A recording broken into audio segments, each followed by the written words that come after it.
So the Nike Zoom Fly series has been a big name in running shoes for years. The Zoom Fly 3, that was a game changer for me. The Zoom 4 and 5, not so much. But now, after putting the miles in or the clicks in these bad boys, I'm ready to give my take on the Zoom Fly 6. Have Nike finally got it right again? Let's break that down. So before we go on, let's first roll back to the Zoom Fly 3. This shoe was special. It was firm, it's narrow, and had an incredible rebound off the front of the foot. Sturdy and strong and built for speed. It was a lightweight, fast and responsive shoe, newly released with a solid lockdown that made you feel connected to the ground.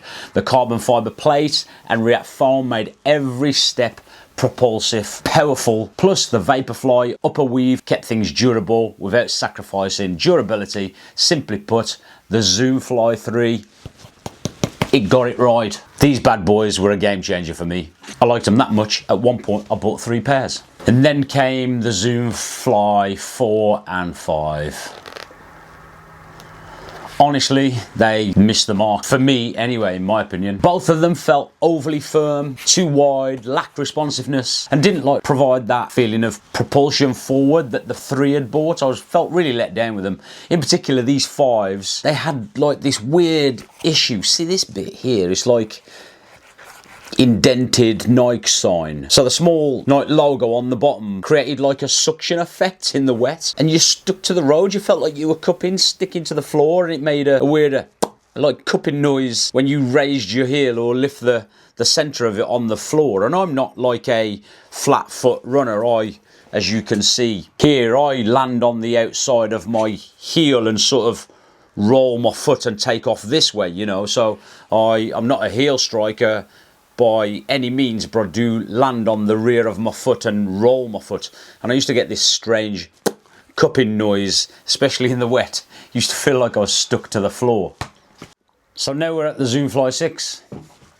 Nike has made some serious changes here, and it really does show in this shoe.